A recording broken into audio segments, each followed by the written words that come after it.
आज की इस गहन चर्चा में स्वागत है। आज हमारे पास जो दस्तावेज है ना, वो सीधे उत्तर प्रदेश के ग्रामीण इलाकों से जुड़ा एक बहुत ही दिलचस्प केस स्टडी है। और ये कोई साधारण केस स्टडी नहीं है। बिल्कुल नहीं। ये डीडी सोलर आटा चक्की वैल्यू प्रोपोजिशन रिपोर्ट है, जो नवंबर 2025 में तैयार की गई है। आज का हमारा मिशन बहुत ही स्पष्ट है। एकदम स्पष्ट। हम इस दस्तावेज के आधार पर ना एक ग्रामीण उद्यमी के नजरिए से पूरी यात्रा को समझने की कोशिश करेंगे। मतलब अगर उत्तर प्रदेश के किसी गांव में कोई अपना ऑल इन वन आटा चक्की का व्यवसाय शुरू करना चाहता है, तो उसका स्टेप बाय स्टेप गाइड क्या होगा? हाँ बिल्कुल, शुरुआत से लेकर मशीन लगाने और सबसे महत्वपूर्ण बात उसकी फाइनेंसिंग तक का पूरा रोड मैप। ठीक है, आइए इसे विस्तार से समझते हैं। मतलब एक व्यवसाय के लिए बिजली और डीजल के भारी बिलों को पूरी तरह से खत्म करने की कल्पना करने कितना रोमांचक है ना। बहुत रोमांचक है। और ये रोड मैप महज एक मशीन बेचने का कैटलॉग नहीं है। अगर हम देवी दयाल सोलर सॉल्यूशंस यानी डीडी सोलर के सफर को देखें, तो ये एक बहुत बड़ा रणनीतिक बदलाव है। मैंने भी पढ़ा था कि वो पहले कुछ और। हाँ, कंपनी मूल रूप से अपने सोलर पेगो डीसी रेफ्रिजरेटर के लिए जानी जाती थी। उनका पेटेंट नंबर 572023 इस बात का प्रमाण है कि वे ऑफ ग्रिड कूलिंग में कितने आगे थे। लेकिन अब उन्होंने खुद को एक सिंगल प्रोडक्ट कंपनी से निकालकर एक संपूर्ण क्लीन एनर्जी एंटरप्राइज में बदल लिया है। मतलब अब सिर्फ फ्रिज नहीं बल्कि पूरा एग्री प्रोसेसिंग। जी हाँ, बिल्कुल। अब वे कृषि प्रसंस्करण जैसे सोलर आटा चक्की, ऑयल एक्सपेलर और गन्ना क्रशर की दिशा में आगे बढ़ चुके हैं। ये सच में एक बड़ा जंप है। यहाँ एक बात जो मुझे सबसे ज्यादा चौंकाती है वो ये है कि जब भी गांव में कोई व्यवसाय शुरू करने की बात आती है ना, तो सबसे बड़ा सिरदर्द मशीन या जगह नहीं होता। तो क्या होता है? बिजली और ईंधन का खर्च। इस रिपोर्ट में ग्रामीण ऊर्जा संकट के जो वास्तविक आंकड़े दिए गए हैं, वे किसी भी नए उद्यमी की हिम्मत तोड़ने के लिए काफी हैं। हाँ, वो आंकड़े सच में डराने वाले हैं। देखिए, अगर कोई अपनी चक्की चलाने के लिए 3 फेज मिनी ग्रिड का कनेक्शन लेता है तो उसे 22 से 26 रुपए प्रति यूनिट तक चुकाने पड़ रहे हैं। बाप रे, 26 रुपए प्रति यूनिट? हाँ, और अगर हम इसका गणित निकालें तो एक 10 HP की चक्की चलाने का महीने का बिजली का बिल लगभग 46,550 रुपए आता है। ये कोई छोटी रकम तो है नहीं। बिल्कुल नहीं। और अगर ग्रिड की बिजली उपलब्ध नहीं है, जो कि गांव में अक्सर होता है, या फिर भरोसेमंद नहीं है, तो लोग क्या करते हैं? अक्सर डीजल जनरेटर का सहारा लेते हैं, जो और भी महंगा पड़ता होगा। हाँ, दस्तावेज के अनुसार डीजल की कीमत का गणित और भी भयानक है। 25 रुपए प्रति यूनिट की लागत के साथ एक ग्राहक रोजाना लगभग 1500 रुपये सिर्फ डीजल पर फूंक रहा है। रोज के 1500? जी, यानी 10 HP की चक्की के लिए महीने का 45,000 रुपए का भारी भरकम खर्च। जरा सोचिए, एक छोटे उद्यमी को हर महीने 45 से 40,000 रुपए सिर्फ अपनी मशीन को चालू रखने के लिए खर्च करने पड़ रहे हैं। इस स्थिति में वो मुनाफा कब कमाएगा और अपने परिवार का भरण पोषण कैसे करेगा? यहाँ जो बात सबसे आकर्षक है वो है डीडी सोलर की अप्रोच। यही वो मुख्य पेन पॉइंट है जिसे डीडी सोलर का ये समाधान सीधे तौर पर संबोधित करता है। मतलब ये ऑल इन वन सिस्टम? हाँ, उनका ऑल इन वन समाधान इस आवर्ती खर्च को, इस रिकरिंग कॉस्ट को जड़ से खत्म कर देता है। और ये सिर्फ कोई कागजी दावा नहीं है, हवाई बातें नहीं है। तो जमीन पर कुछ चल रहा है इसका? बिल्कुल। दस्तावेज में उत्तर प्रदेश के चंदन चौकी और गोंडा में चल रहे पायलट प्रोजेक्ट्स का विस्तार से उल्लेख है। वहां आटा चक्की और ऑयल एक्सपेलर का कॉम्बो पहले से ही सफलतापूर्वक काम कर रहा है। चंदन चौकी और गोंडा। हाँ। जब कोई नई तकनीक आती है ना, तो अक्सर ये सवाल उठता है कि क्या ये जमीन पर टिक पाएगी। ये उदाहरण ये भरोसा देते हैं कि मॉडल सच में काम कर रहा है। एकदम सही बात है। लेकिन इन पायलट प्रोजेक्ट्स को जमीन पर उतारने के लिए क्या उन्हें कोई बाहरी तकनीकी या वित्तीय मदद मिली है? हाँ, यह एक बहुत ही महत्वपूर्ण पहलू है। इन प्रोजेक्ट्स को पावरिंग लाइवलीहुड्स कार्यक्रम के तहत सब्सिडी सपोर्ट मिला हुआ है। अच्छा, ये पावरिंग लाइवलीहुड्स क्या है? ये CW और विल ग्रो का एक संयुक्त इनिशिएटिव है। इसके साथ ही कस्टमाइज्ड एनर्जी सॉल्यूशंस यानी CES द्वारा उन्हें तकनीकी सहायता और टेस्टिंग सपोर्ट भी मिल रहा है। इसका मतलब यह है कि ये तकनीक उद्योग के प्रतिष्ठित संस्थानों द्वारा परखी और प्रमाणित की जा चुकी है। जी हाँ, बिल्कुल। ये जानना काफी राहत भरा है कि ये तकनीक किसी गैराज में मतलब ऐसे ही नहीं बनी है, बल्कि एक व्यवस्थित इकोसिस्टम के तहत विकसित हुई है। सही कहा। लेकिन अब मेरे दिमाग में एक और सवाल आ रहा है। यहाँ बात सच में बहुत दिलचस्प हो जाती है। अक्सर हम देखते हैं कि ग्रामीण इलाकों के लिए जो समाधान बनते हैं उनमें लागत कम करने के लिए मशीनरी की गुणवत्ता से समझौता किया जाता है। सस्ती प्लास्टिक, हल्के पुर्जे। क्या इस सेटअप में भी ऐसा ही कुछ है? दिलचस्प बात यह है कि दस्तावेज का जो बिल ऑफ मटेरियल है वो इस धारणा को पूरी तरह से गलत साबित करता है। तो मतलब अच्छी क्वालिटी का सामान है? बहुत अच्छी। जब आप पूरी तरह से सोलर ऊर्जा पर निर्भर एक औद्योगिक मशीन बना रहे होते हैं तो आप घटिया पुर्जों का जोखिम उठा ही नहीं सकते। इसीलिए इसमें जो हार्डवेयर इस्तेमाल हुआ है वो बेहद प्रीमियम श्रेणी का है। कोई उदाहरण? जैसे कि इसमें लुमिनस कंपनी के बाइफेशियल और टॉपकॉन सोलर पैनल लगे हैं। मैं चाहूंगा कि हम इस बाइफेशियल शब्द को थोड़ा आसान भाषा में समझें। हाँ बिल्कुल, क्योंकि जो लोग रोज सोलर तकनीक के बारे में नहीं पढ़ते उनके लिए यह महज एक और तकनीकी जार्गन हो सकता है। इसका असल फायदा क्या है? रोशनी सोखते हैं।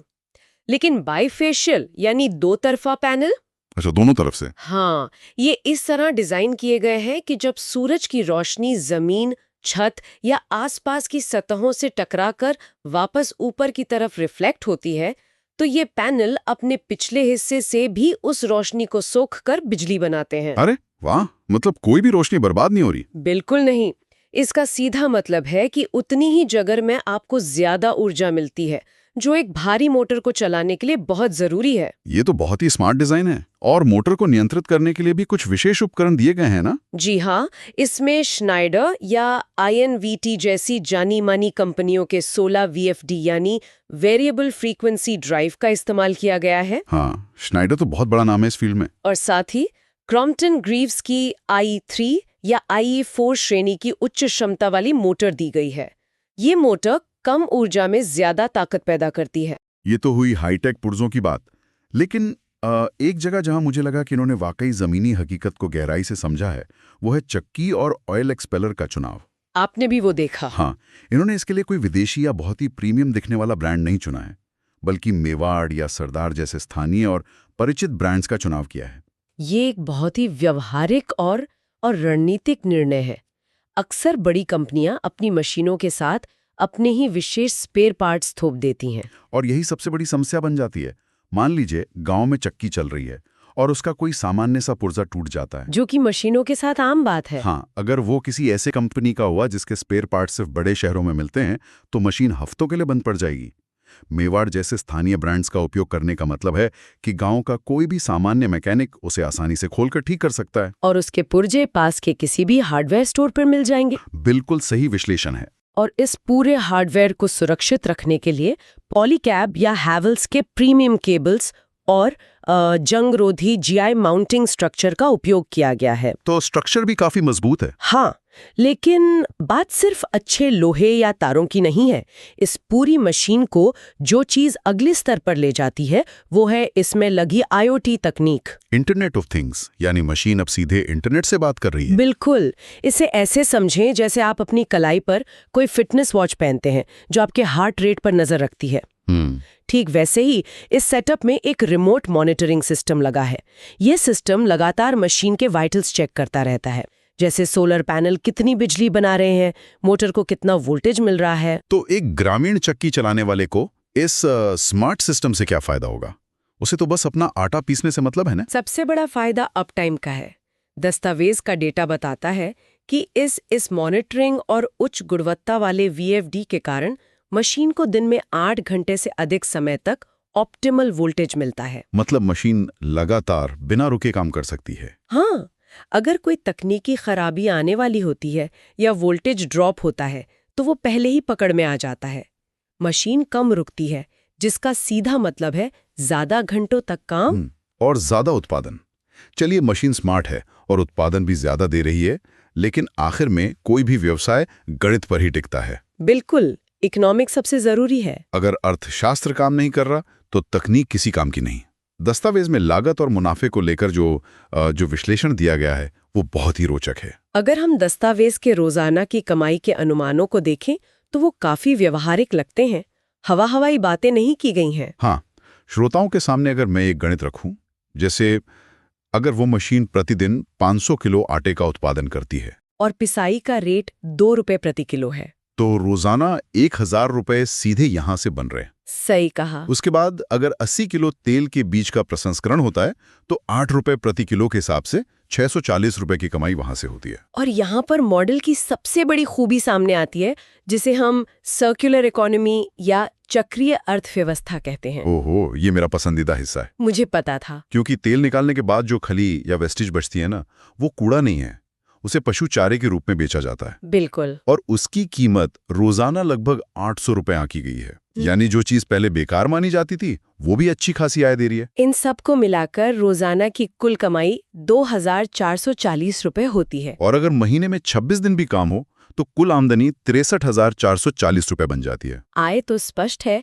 लेकिन किसी भी व्यवसाय की असली परीक्षा उसके खर्चों में होती है। हाँ, जो पैसा जा रहा है। दस्तावेज के कॉस्ट बनाम बेनिफिट विश्लेषण के अनुसार 8 लाख रुपए के शुरुआती सोलर सेटअप के बाद आपका जो मासिक ऑपरेशनल खर्च है यानी ओपेक्स, वो एकदम न्यूनतम हो जाता है। अब यहाँ मैं थोड़ा रुकना चाहूंगा। क्या वाकई ये इतना आसान है? मशीन चलेगी तो घिसाई भी होगी, ऑपरेटर को पैसे भी देने होंगे। दस्तावेज ने इन सब बातों को ध्यान में रखा है। मासिक ऑपरेशनल खर्च सिर्फ 11,100 रुपए बताया गया है। 11,100? इसमें क्या क्या शामिल है? इसमें 9,100 रुपए लेबर चार्ज के लिए और 2,000 रुपए नियमित मेंटेनेंस के लिए शामिल है। चूंकि आपको बिजली या डीजल का 1 रुपया भी नहीं देना है, इसलिए आपके खर्च यहीं तक सीमित रह जाते हैं। तो इस सब का असल मतलब क्या है?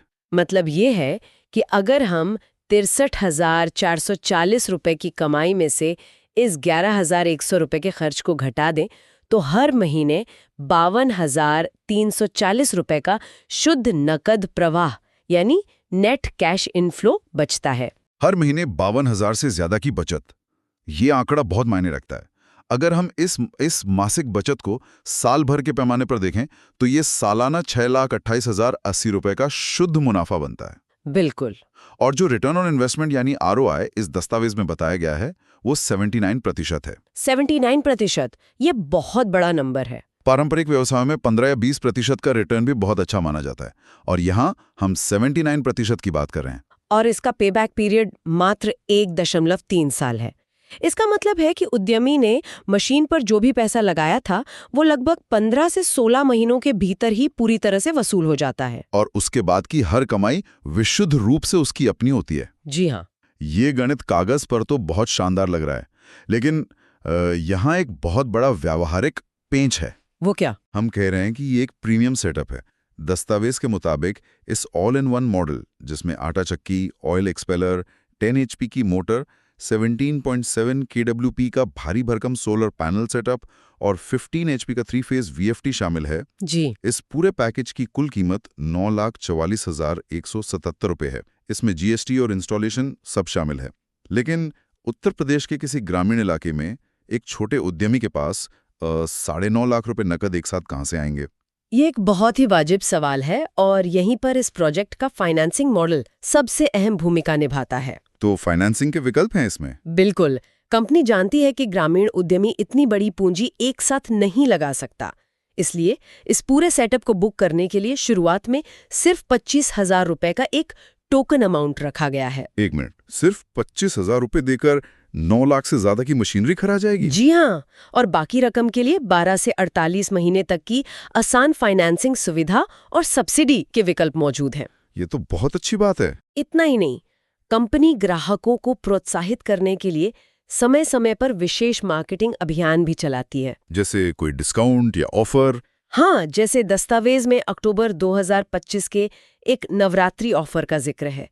उस ऑफर के तहत कुछ मॉडल्स के साथ 25 HP की प्रीमियम मोटर मुफ्त अपग्रेड करके दी जा रही थी। मुफ्त अपग्रेड? ये दिखाता है कि वे बाजार की नब्ज को समझते हैं और ग्राहकों के लिए शुरुआत को आसान बनाना चाहते हैं। बिल्कुल। लेकिन जब फाइनेंसिंग की बात आती है ना, तो EMI का भूत हर उद्यमी को डराता है।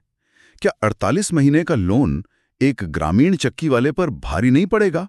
अगर हम दस्तावेज में दिए गए प्रोजेक्टेड कैश फ्लो के उदाहरण को देखें तो तस्वीर एकदम साफ हो जाती है। अच्छा, क्या कहता है वो उदाहरण?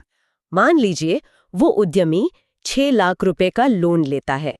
48 महीनों के लिए इस लोन की ईएमआई लगभग 18,258 रुपए प्रति माह आती है। 18,000 रुपए महीना। पहली नज़र में 18,000 की किश्त बड़ी लग सकती है, लेकिन याद करें हमने अभी हिसाब लगाया था कि मशीन ईंधन का खर्च बचाकर हर महीने 52,340 रुपए का नेट कैश इनफ्लो जनरेट कर रही है। ओह, अब मैं समझ रहा हूँ। 52,000 की मासिक कमाई और उसमें से 18,000 की किश्त भरनी है। बिल्कुल। दस्तावेज इसी बात को तकनीकी भाषा में डेट सर्विस कवरेज रेशो या DSCR के जरिए समझाता है। BSCR, ठीक है। तीसरे महीने तक ही इसका कवरेज रेशो 2.87x हो जाता है। आसान भाषा में कहें तो उद्यमी अपनी EMI से लगभग 3 गुना ज्यादा पैसा कमा रहा है। मतलब 18,000 की किश्त चुकाने के बाद भी उसके हाथ में हर महीने लगभग 34,082 रुपए बचते हैं। एकदम सही। और 48 महीनों के बाद जब लोन पूरी तरह चुकता हो जाएगा तो वो पूरी 52,000 की रकम सीधे उसकी जेब में जाएगी। ये वित्तीय ढांचा वाकई बहुत सोच समझकर बनाया गया है। हाँ, बहुत प्रैक्टिकल है। लेकिन एक डर जो ग्रामीण क्षेत्रों में हमेशा बना रहता है वो है आफ्टर सेल सर्विस का। सर्विसिंग एक बड़ा मुद्दा है। मशीन लग गई, लोन चालू हो गया, लेकिन अगर 6 महीने बाद मशीन में कोई बड़ी तकनीकी खराबी आ गई और उसे ठीक करने वाला कोई नहीं मिला तो वो 9 लाख का निवेश कबाड़ बन जाएगा। बिना मशीन चले EMI कैसे भरी जाएगी? ये एक बहुत ही गंभीर चुनौती है और दस्तावेज ये स्पष्ट करता है कि DD सोलर केवल मशीन बेचकर अपनी जिम्मेदारी खत्म नहीं कर रहा है। तो ग्राउंड पर उनकी कोई टीम है? अगर हम इसे व्यापक नजरिए से जोड़कर देखें तो उत्तर प्रदेश में उनका पूरा ग्राउंड सपोर्ट इंफ्रास्ट्रक्चर मौजूद है। रिपोर्ट के मुताबिक लखनऊ में उनका बाकायदा एक ऑफिस और वेयरहाउस है। हाँ, और उनकी पहुंच केवल राजधानी तक सीमित नहीं है। गोरखपुर, बस्ती, बहराइच और लखनऊ में उनके एरिया सेल्स मैनेजर्स तैनात हैं। मतलब सिर्फ लखनऊ से ही पूरा राज्य कवर नहीं कर रहे हैं? बिल्कुल नहीं। इसके अलावा 2 सर्विस टेक्नीशियन और 25 से ज्यादा बिजनेस एसोसिएट्स जिन्हें BS कहते हैं और डिस्ट्रिक्ट रिसोर्स पर्सन्स यानी DRPs की पूरी टीम जमीनी स्तर पर काम कर रही है। इसका सीधा मतलब है कि अगर मशीन में कोई खराबी आती है तो उद्यमी को किसी कॉल सेंटर के टोल फ्री नंबर पर घंटों इंतजार नहीं करना पड़ेगा। एकदम सही पकड़ा आपने।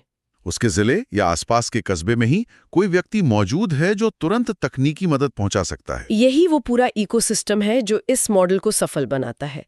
अच्छी तकनीक, आसान फाइनेंसिंग और मजबूत स्थानीय सपोर्ट, ये तीनों मिलकर जोखिम को बहुत कम कर देते हैं। सच में, अगर हम आज की इस पूरी चर्चा को समेटें, इसका सार निकालें, तो ये बात स्पष्ट है कि यह केवल एक मशीन या आटा चक्की बेचने का प्रपोजल नहीं है। बिल्कुल नहीं, ये उससे कहीं बड़ा है। ये ग्रामीण क्षेत्रों में सदियों से चली आ रही ऊर्जा की समस्या का एक ठोस, एक पूरा इकोसिस्टम है, एक व्यवहारिक समाधान है। जब आप एक व्यवसाय से बिजली और डीजल के अनिश्चित खर्च को पूरी तरह से हटा देते हैं ना, यानी शून्य बिल, तो आप उस व्यवसाय को एक अभूतपूर्व स्थिरता प्रदान करते हैं।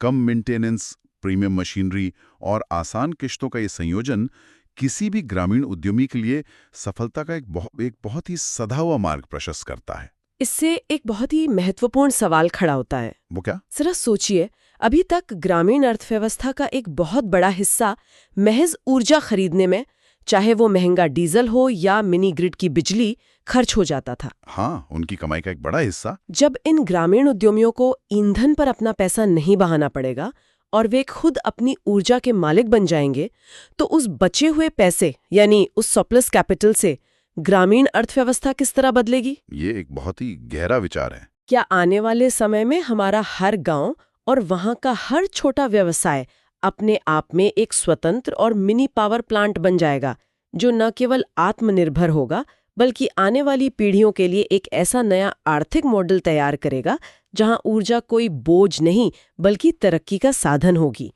श्रोताओं के लिए सोचने का एक बहुत ही दिलचस्प और दूरदर्शी विषय है। एक ऐसा भविष्य जहां हर गांव और हर उद्यमी अपनी ऊर्जा खुद पैदा कर रहा हो, ये सच में सोचने पर मजबूर कर देने वाला एक बहुत ही प्रोवोकेटिव विचार है। आज की इस विस्तृत चर्चा में इस दस्तावेज के हर पहलू को इतनी गहराई से समझने के लिए मुझे लगता है हमने सब कुछ कवर कर लिया है। जी बिल्कुल। तो चलिए आज के इस डीप डाइव को यहीं समाप्त करते हैं। अगली बार एक नए विषय और नए विश्लेषण के साथ फिर मिलेंगे।